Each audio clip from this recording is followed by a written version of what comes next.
하세. 구주를 믿기 지체 말고 속속히 나가세. 죄악 벗은 우리 영혼을 기뻐 뛰며 주를 보겠네. 하늘에 계신 주 예수를 영원히. 죄악 벗은 우리의 영혼을, 죄악 벗은 우리 영혼을 기뻐 뛰며 주를 보겠네. 하늘에 계신 주 예수를 우리 가사를 다시 한번 묵상하며 죄악 벗은, 죄악 벗은 우리 영혼을 기뻐 뛰며 주를 보겠네. 하늘에 계신 주 예수를 영원히 섬기, 영원 영원 영원히 섬기, 영원 영원히 영원히 섬기리.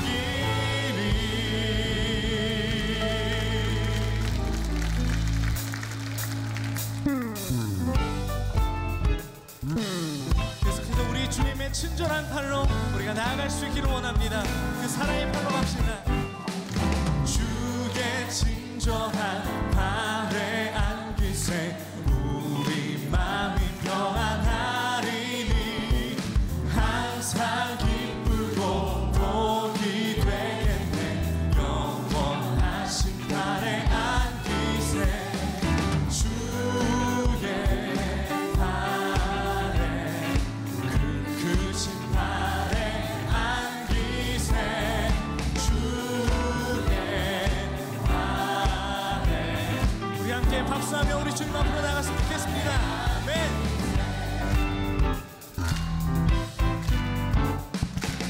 날이 갈수록 주의 사랑이 두루 광명하게 비치고, 날이 갈수록 주의 사랑이 두루 광명하게 비치고, 전성 가는 길 편히 가리니.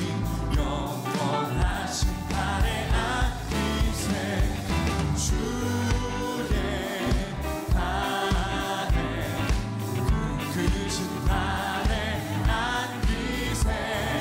주의 팔에, 영원하신 주의 보좌로 나갈 때에, 주의 보좌로 나아갈 때에 기뻐 찬미 소리 외치고, 겁과 두려움 없어지리니. 영원하신 팔에 그 사랑의 팔에, 주의 팔에, 크신 팔에 안기세. 주의 팔에, 영원하신 팔에 안기. 주의 팔에, 주의 팔에, 크신 팔에 안기세. 그 줄고 없는 사랑을 향하여 우리가 나아갑니다. 영원. 다시 한번 주의 팔에, 주의 팔에, 크신 팔에 안기세. 내 주의 팔에, 영원한 팔에. 다시 한번 마지막으로 주의 팔에, 주의 팔에, 크신 팔에 안기세.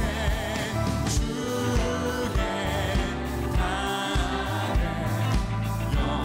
내가 매일 십자가 앞에, 내가 매일 십자가 앞에 더 가까이 주님께 고백합니다.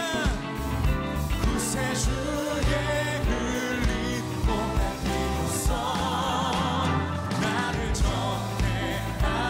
내가 매일 십자가, 내가 매일 십자가. 주님께로 돌아갑시다. 가오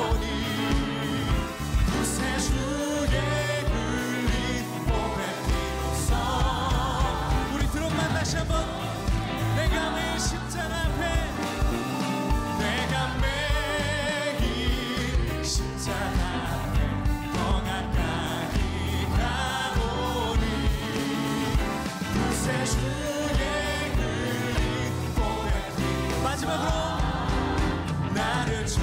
내가 매일 십자가 앞에 내가 매일 십자가 앞에 더 가까이 가오리.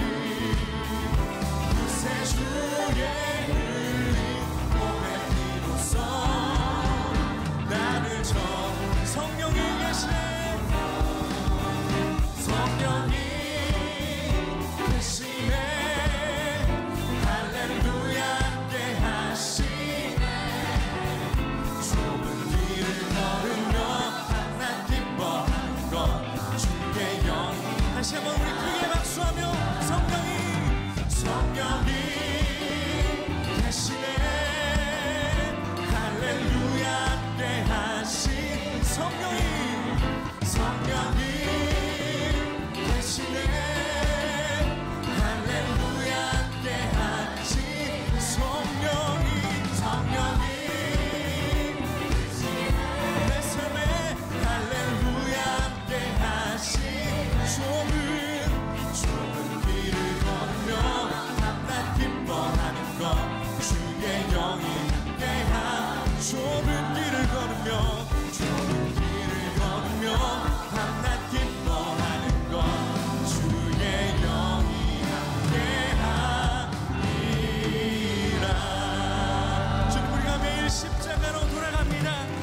우리에게 하나님 성령과 함께할 수 있도록 주님 인도하여 주옵소서. 아멘. 우리가 매일 더 그 십자가 앞으로 돌아가는 줄로 믿습니다. 이 시간은 변화산 성도 참여 이벤트였던 고백송의 일환으로 좀 뭔가 찬양 하나를 소개해드리고자 합니다. 우리 예배팀에서 준비하던 중에 여러 성도님들이 동시에 골라주신 찬양이 있었습니다. 그 찬양은 너는 내 아들이라 라는 찬양인데요, 이 찬양에서 동일한 포인트에서 하나님의 은혜를 참 느끼셨더라고요. 일어날 힘이 전혀 없을 때에 주님께서 찾아오시고 또 주님의 사랑으로, 그 헷세드의 사랑으로, 또 하나님의 고백으로, 그래서 너는 내 사랑하는 딸이라 아들이라 그렇게 말씀하셨던 부분에서 참 예배팀도 많은 감동을 얻었던 것 같습니다. 그래서 이 시간에는 이 찬양을 우리 함께 불러보면서 우리 하나님이 주신 하나님의 뜨거운 사랑, 따뜻한 사랑 우리가 만나며 나아갔으면 좋겠습니다.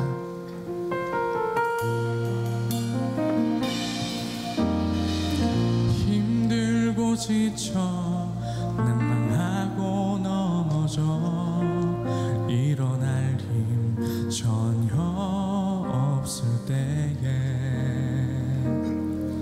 조용히 다가와 손잡아 주시며 나에게 말씀하시네. 나에게 실망하며 내 자신 연약해 고통 속에 눈물 흘릴 때에 못잡는 그 손길 눈물 닦아주시며 나에게 말씀하시네. 너는 내 아들이라.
사랑하는 내 아들, 너는 내 아들이라.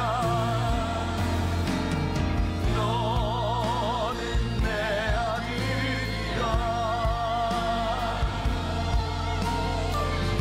너를 알리라. 너를 아노라. 너는 내 아들이라. 날 사랑하는 내 아들이라.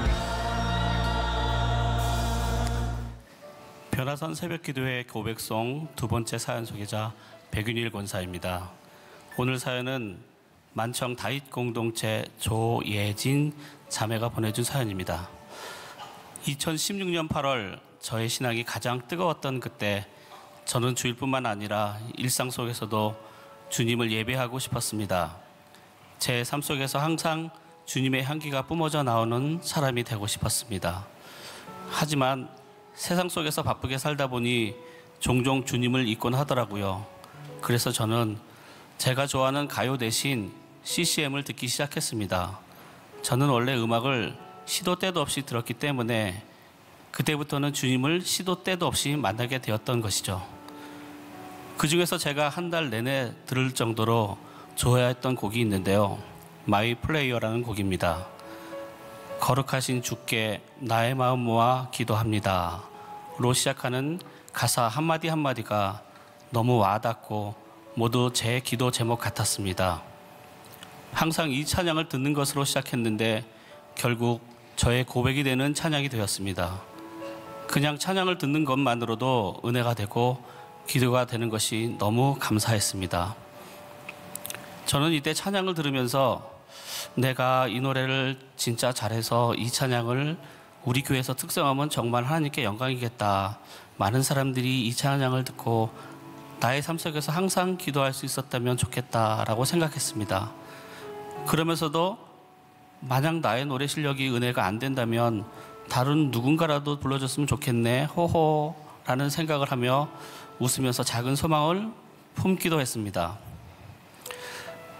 그런데 이게 웬일일까요? 이번 변화선 새벽기도회 고백송 이벤트를 보자마자 2년 전 저의 소망이 번뜩 생각이 났습니다. 사실 생각은 났어도 이렇게 글을 쓰는 것이 조금은 부끄럽고 귀찮은 마음이 있었는데 오늘 만청 담장을 넘는 기도 모임을 다녀와서 기도의 중요성을 또한 갈급함을 다시 한번 깨닫고 이 글을 용기 내어 쓰게 되었습니다. 제가 너무 낙담해서 기도조차 나오지 않는 요즘 주님은 이 찬양을 가까스로 기억나게 하셨고 다시 이 찬양을 들으며 다시 주님 앞에 기도하게 하셨습니다. 그리고 다시 주님 앞에 나오게 하셨습니다. 지금 이 순간 다시 간절하게 고백합니다. 주님, 나의 삶이 아닌 아버지의 뜻 보게 하시고 나의 삶을 통해 아버지의 뜻을 이루소서. 아멘. 사연을 보내준 자매가 하나님을 얼마나 사랑하지가 느껴지는 그런 내용이었던 것 같습니다. 그래서 저희가 오늘은 특별히 사연 신청자인 조예진 자매에게 직접 이 곡의 특성을 부탁드렸습니다. 사연에서 들으신 것처럼 많이 부담을 안고 자리에서 서겠지만 듣는 저에게는 은혜로운 시간이 되기를 기대하며 마이 플레이어 시청해서 듣겠습니다.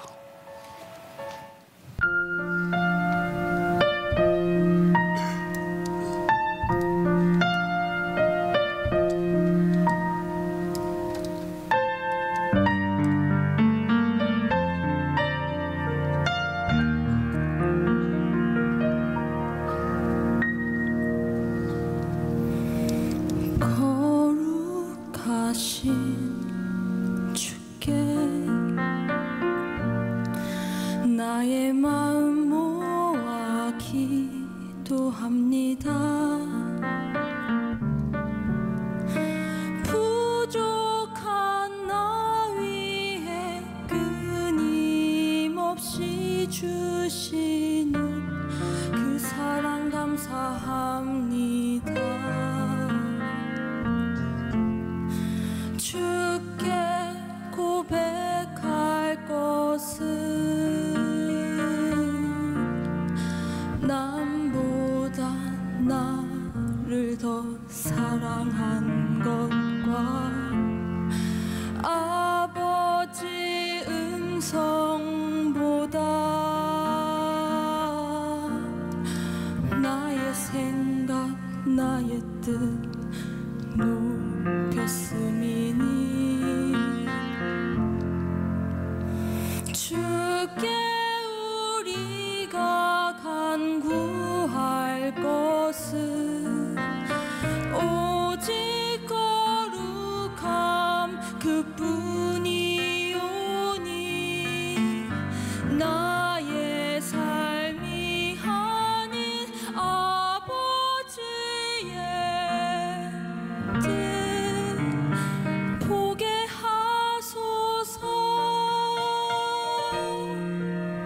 들으시는 나의 기도는 주께 우리가 간구할 것은 오직 거룩함 그뿐이오니 아버지 뜻보다 나의 삶을 더 사랑치 말게 하시며 예수님 당신이 보이셨던 섬김의 그 모습 본받아서 나의 삶을 통한 아버지의 뜻 이루시기를.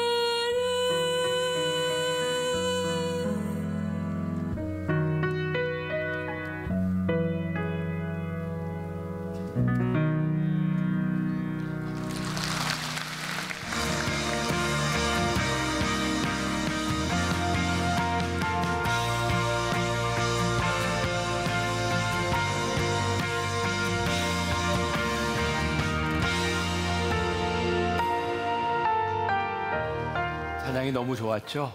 예, 고백이 있어서 참 좋은 찬양이었던 것 같아요. 자, 오늘 말씀 마태복음 22장 14절 그리고 34절부터 37절까지 말씀을 보겠습니다. 묵상집을 잘 활용하시고요. 오늘 말씀을 듣고 난 다음에 아마 먼저 성경을 보고 오셨을 분도 있는데 마태복음 22장 전체를 다 읽을 수가 없어서 몇 가지만 이렇게 뽑아서 읽지만 여러분들이 함께 다 나중에 읽어보시면 좋을 것 같아요. 먼저 14절, 청함을 받은 자는 많되 택함을 입은 자는 적으니라. 자, 34절부터 예수께서 사두개인들로 대답할 수 없게 하셨다 함을 바리새인들이 듣고 모였는데 그 중에 한 율법사가 예수를 시험하여 묻되 선생님, 율법 중에서 어느 계명이 크니이까? 예수께서 이르시되 내 마음을 다하고 목숨을 다하고 뜻을 다하여 주 너의 하나님을 사랑하라 하셨으니. 자, 오늘 말씀의 제목은 지식이나 논쟁으로 사랑하지 말아라, 이런 제목입니다. 말씀을 다 읽지 않았지만 예수님께서 비유로 말씀하시고 난 이후에 바리새인들과 사두개인과 율법학자들이 나와서 예수님을 시험하고 있는 장면입니다. 예수님은 그들이 예수님을 시험하는 마음을 보셨고 예수님은 사랑이 무엇인지를 말씀하고 계십니다. 오늘 그냥 결론적으로 딱 한마디로 이야기한다면 우리들이 율법학자들처럼 사두개인처럼 바리새인처럼 지식적으로 논리적으로 자꾸 사랑하려고 하는 우리들의 모습들, 사실은 그 논리와 지식이라고 하는 모습 가운데 하나님을 떠나버린 그런 마음들을 우리들이 발견하게 되는 것은 아닐까. 그리고 예수님께서 그들에게 끊임없이 물으셨던 것은 오늘 우리들에게도 동일하게 묻고 계신 것 같아요. 내가 사랑하는 그 사랑이 내가 지금 신앙생활하고 있는 그 모습이 진정이냐, 그것을 우리들에게 묻고 계십니다. 자, 오늘 말씀을 조금 설명을 해야 될 것 같아요. 예수님이 비유로 말씀하셨습니다. 일명 천국의 비유입니다. 어떤 왕에게 아들이 있었는데 그 아들의 혼인잔치에 사람들을 다 초청합니다. 이게 사람들이 좋아할 것 같은데 그렇게 좋게 받아들이지를 않고 나는 일이 있다, 무슨 일이 있다, 그래서 여러 가지 핑계를 대고 오지 않습니다. 게다가 심지어 왕이 보낸 종까지 죽이는 일이 일어납니다. 이제 왕은 화가 났습니다. 그래서 거리에 나가서 아무나 데려오라, 악인이든 의인이든 다 데려오라. 자, 여기까지 보면 이제 우리들이 이제 감이 딱 오는 거예요. 먼저 유대에 있던 하나님을 알고 있었던 사람들, 메시아가 오셨지만 그들이 받아들이지 않았구나. 그리고 이 말씀은 우리들 모두에게 주어진 거구나. 지금 그런 의미를 가지고 있을 거예요. 그러니까 이 말을 듣고 있었던 유대인들은 얼마나 기분이 나빴을까요? 우리는 믿지 않는 이런 나쁜 사람이라는 이야기냐, 우리는 구원을 받지 못한다는 이야기냐, 그런 거죠. 그런데 오늘 우리가 읽었던 마태복음 22장 14절에 보면 이런 말씀이 나오는 거예요. 청함을 받은 자는 많되 택함을 입은 자는 적으니라. 그러니까 다 데려오라고 해서 길거리에 가서 사람들을 다 데려왔는데 그 중에 모든 사람들이 환영받지 못한 거예요. 어떤 사람은 청함을 받았는데 구원을 받고 어떤 사람은 청함을 받았는데도 구원을 받지 못합니다. 오늘 제가 다 읽지 않았지만 말씀을 쭉 읽다 보면 그 이유가 뭐냐면 예복을 입지 않았기 때문이다 이렇게 말을 하죠. 예복은 성경에서 이게 세마포라고 표현이 되기도 하는데 계시록 19장 8절에 보면 예복 세마포라고 하는 것은 이런 의미를 가지고 있어요. 이 세마포 옷은 성도들의 옳은 행실이로다 하더라. 자, 이게 무슨 말일까요?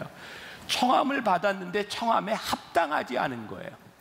자, 다시 이야기를 한다면 예수님께서 우리를 잔치에 참여하셨는데 우리들이 거기에 들어가는 예복, 이게 무슨 말이냐면 드레스 코드가 있는 겁니다. 근데 우리들이 그게 합당하지 않은 거죠. 하나님께서 우리들에게 사랑으로 우리들에게 베푸시고 우리들에게 사랑을 고백하셨는데 우리들이 그 사랑에 합당하게 대답하지 못하고 그 하나님 앞에 사랑을 고백하지 못하면 우리들이 이렇게 예배를 드리고 하나님 앞에 나아온 것 같지만 하나님께서 내가 널 모른다 할 수 있다는 거예요. 그러니까 굉장히 중요한 이야기입니다. 우리들이 입으로나 지식적으로나 논리적으로 사랑하는 것이 아니라 우리들이 하나님 앞에 어떤 사랑의 모습으로 서느냐, 이것을 성경은 예복, 드레스 코드라고 이야기를 하고 있는 거죠. 우리들이 깊이 생각해 봐야 될 부분입니다. 언제부터인가 바리새인들과 율법학자들과 사두개인들은 하나님을 향한 사랑을 잃어버렸어요. 참 신기하죠. 하나님의 사랑을 잃어버리니까 그들이 어떻게 되었는가? 그들은 하나님을 믿지 않는 사람이 아니었습니다. 하나님을 믿고 있었는데 하나님의 사랑을 잃어버렸어요. 우리가 오늘 예배를 드리고 있는데 우리를 향한 하나님의 사랑을 잃어버린 예배를 드리면 어떻게 되는가? 15절 말씀해 보니까요, 이에 바리새인들이 가서 어떻게 하면 예수를 말의 올무에 걸리게 할까 상의하고, 예수님께서 천국의 비유를 말씀해 주셨는데 이들은 그 이야기를 듣고 왜 그런데? 그러면서 어떤 마음이 들었냐면 이게 마음이 영 불편한 거예요. 그래서 예수님을 좀 올무에 넘어지게 하려고 예수님께 어떤 질문을 하냐면 우리가 잘 아는 이야기예요. 예수님에게 세금을 가이사에게, 그 당시에 왕을 가이사라고 불렀어요. 시저, 가이사에게 세금을 바치는 게 옳습니까? 라고 이야기하는데 이들의 의도는 단순한 질문이 아니라 예수님은 곤란하게 하려고.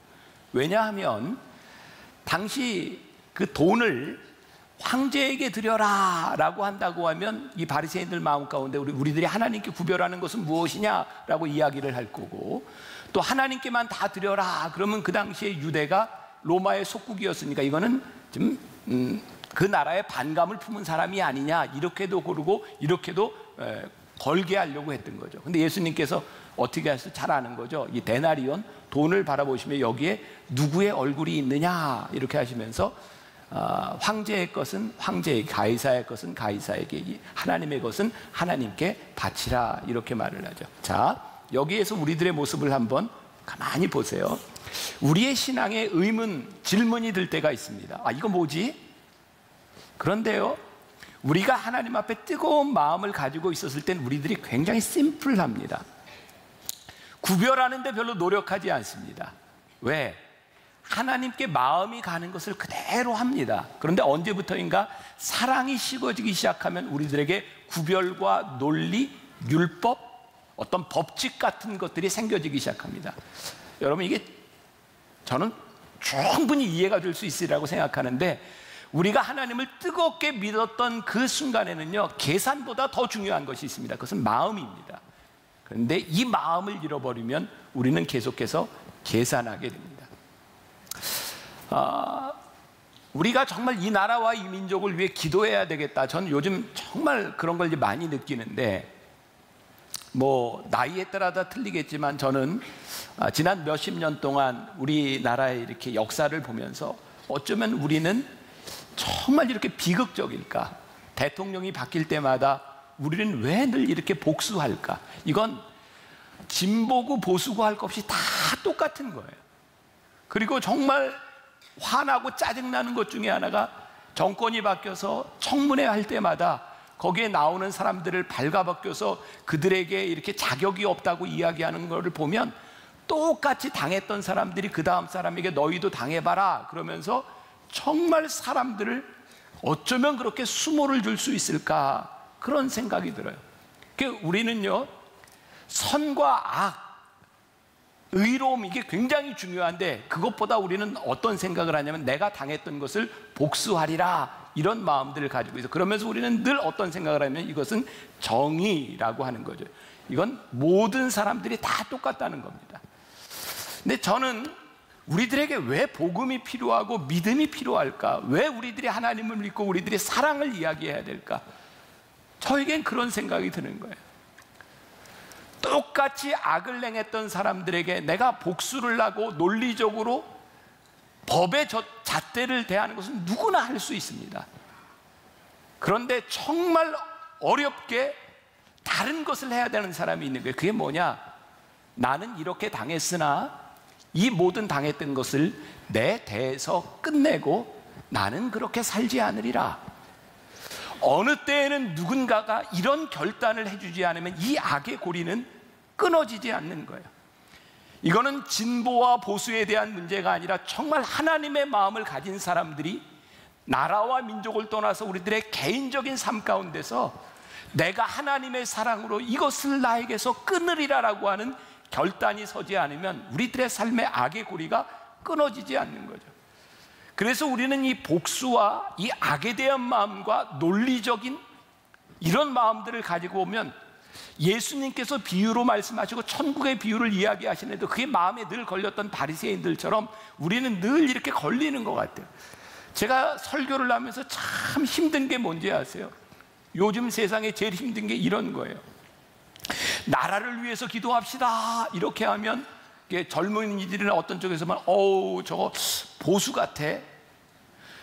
북한 주민을 위해서 기도합시다 그러면 어우 진보 같아. 우리는요 우리의 생각 안에서 정말 너무 많은 것들이 생각이 되는 거예요. 여러분 나라를 위해서 기도합시다 그러면 나라를 위해서 기도하는 거예요.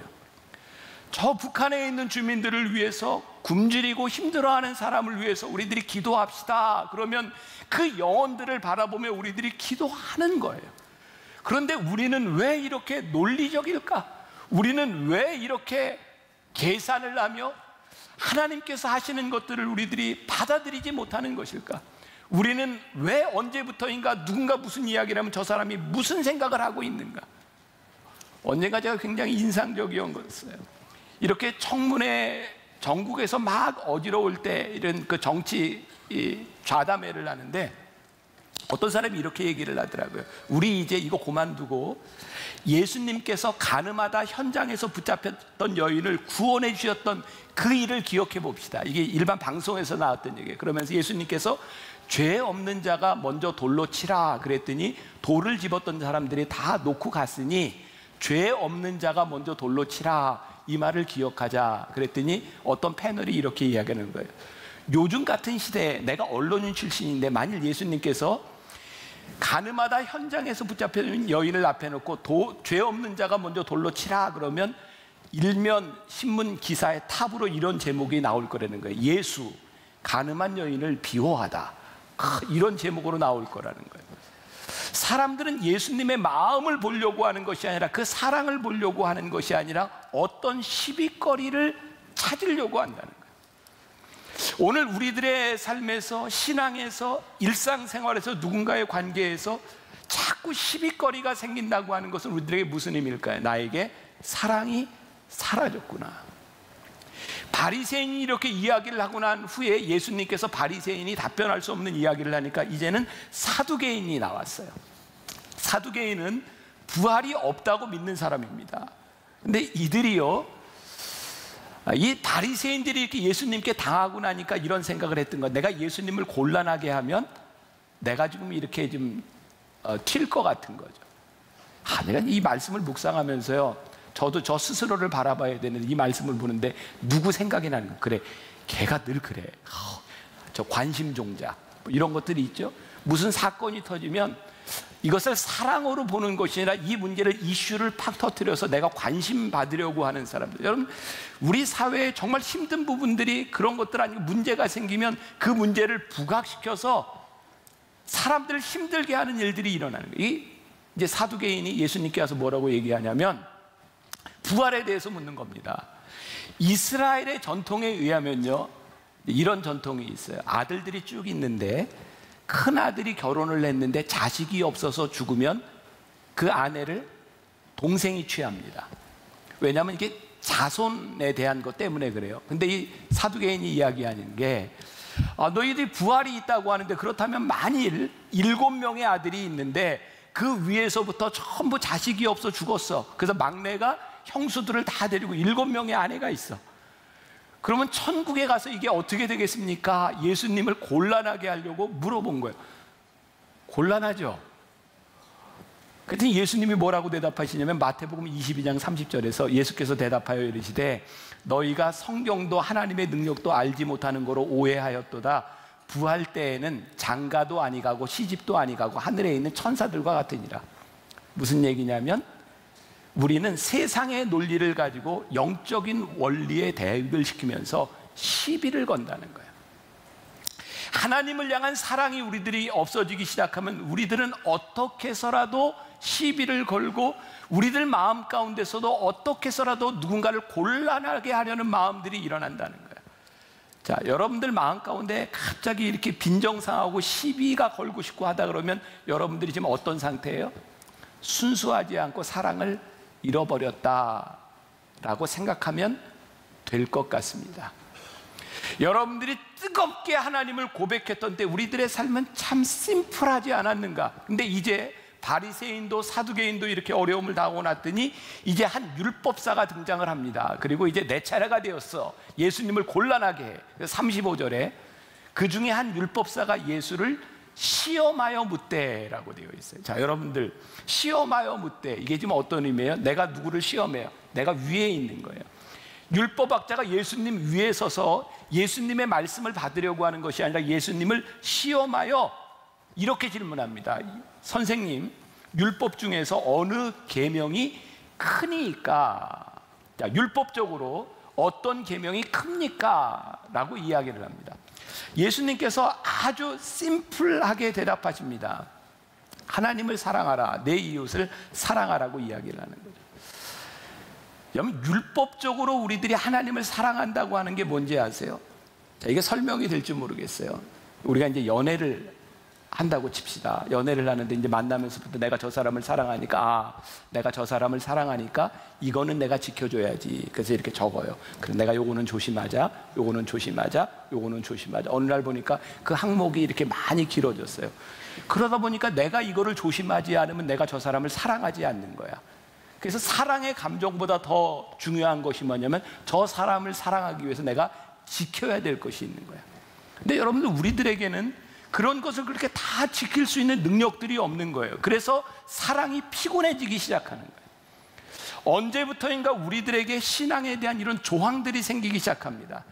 이게 교회에서 전통이라고 하는 이름으로 자꾸 만들어지는 거죠. 네가 진짜 하나님을 사랑한다면 너는 이렇게 해야 되고 이렇게 해야 되고 이렇게 해야 되고 이렇게 해야 돼. 여러분, 유대에 가면, 이스라엘에 가면 그 지폐에 한 랍비의 얼굴이 들어가 있답니다. 그 랍비는 누구냐면 율법 조항을 613개로 딱 만들어 놓은 랍비입니다.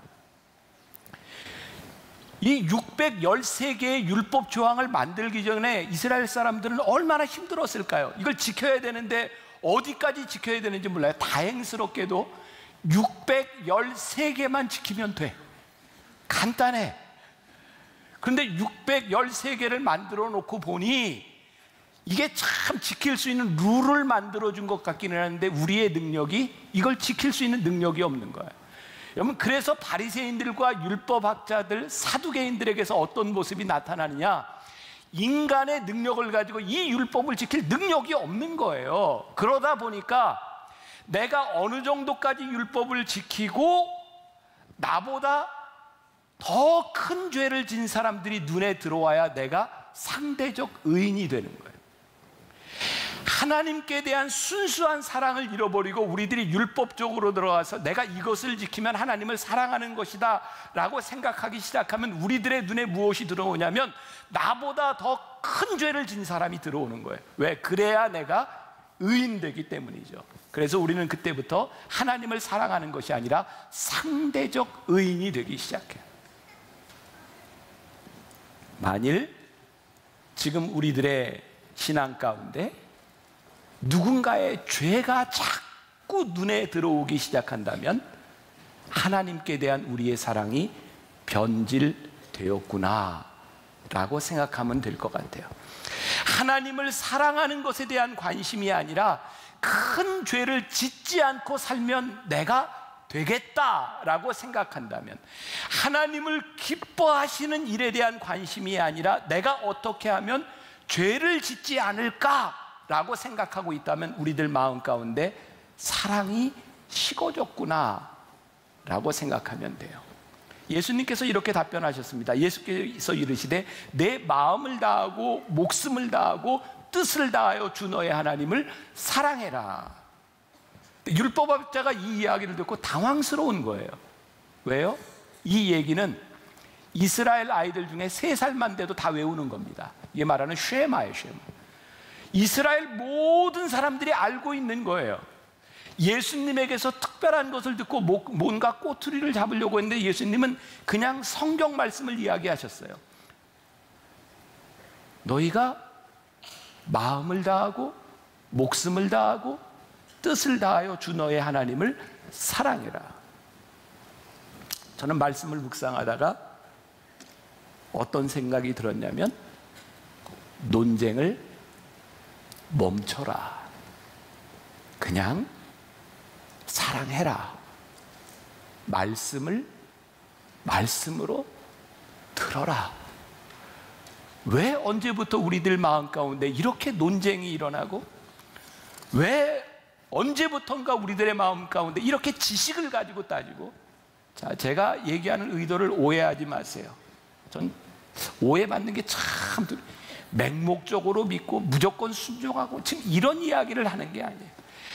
하나님의 말씀이 우리들에게 들려주고 우리들이 하나님을 믿는 그 믿음들이 논리나 지식이 아니라 그 말씀을 우리들이 그대로 받을 수 있는 마음을 우리들에게 주세요. 제가 예를 들어볼게요. 사진을 하나 제가 보여드릴 거예요. 마이클 펠프스, 미국의 대표적인 수영 선수입니다. 이 사람은요, 제가 얼핏 기억하기에 하루에 2만 킬로 칼로리 정도를 소비하면서 매일 훈련만 합니다. 이 사람이 이렇게 얘기했습니다. 인터뷰하는데 오늘이 무슨 요일인지도 몰라요. 날짜도 모르고요. 저는 그냥 수영만 해요. 이 사람 저희 펠프스의 이야기 가운데서 여러분들 뭐가 느껴져요? 저 사람 진짜 수영 좋아한다는 느낌이 들지 않으세요? 그냥 수영만 한대. 그러니까 수영을 잘하는 거예요. 너무 극단적인 이야기인 것 같지만 저 사람에게 진정성이 느껴지는 건 뭐냐면, 저 사람은 진짜 수영만 하는구나 라고 느껴지는 거예요. 요일, 그런 거 잘 몰라요. 날짜 잘 몰라요. 저 그냥 수영해요. 저 사람은 진짜 수영을 잘하고 좋아하는구나. 논리적으로 나 무슨 요일날 뭐하고 무슨 요일날 뭐하고 이날은 뭐를 하고가 아니라 그냥 수영을 하는 거예요. 하나님께서 오늘 우리들에게 이렇게 말씀해, 내가 너희를 사랑하고 내가 너희들에게 말하는 것이 있는데 내 마음을 다하고 목숨을 다하고 뜻을 다하여 주 너의 하나님을 사랑해라. 이게 이런 말이구나. 우리들에게 이 사랑에 빠지라고 하는 말씀이구나. 우리가 이 사랑에 빠지지 못하는 많은 이유 가운데 하나는 하나님을 사랑하는 것 위에 비열한 목적이 있는 거예요. 율법학자처럼 바리새인들처럼 사두개인들처럼 하나님을 믿으며 내 의를 좀 드러내고 싶고 상대적 의를 좀 드러내기 위해서 누군가의 죄를 드러내야 되고, 그래서 나를 좀 돋보여야 되고, 그래서 논리적으로 나는 어떤 사람인가를 자꾸 고민하고 생각하면서 우리는 누군가를 디스해야 되고 내가 드러나야 되는 것. 저는 오늘 여러분들이 이 변화산에 나와서 예배드리는 가장 큰 축복이 무엇일까? 제가 말씀 묵상하면서 마지막에 이렇게, 하나님, 이 성도들의 삶 가운데 이렇게 정말 이 변화산 기도 이렇게 추운 날 해본 적이 있을까? 근데 하나님 다른 거 다 빼고요, 그냥 우리 성도들의 마음 가운데 이게 그냥 믿음의 추억이 되게 해주세요. 하나님, 내가 살아가는 날 동안 정말 하나님, 이 새벽에 내가 이렇게 뜨겁게 올라왔던 이 마음, 정말 그 마음이 나에게 정말 귀했구나. 다른 사람들과 비교할 필요 없어요. 근데 제가 오늘 비교를 시켰네요. 원주에서도 오고 충주에서도 오고 막 시상을 했는데 아니야.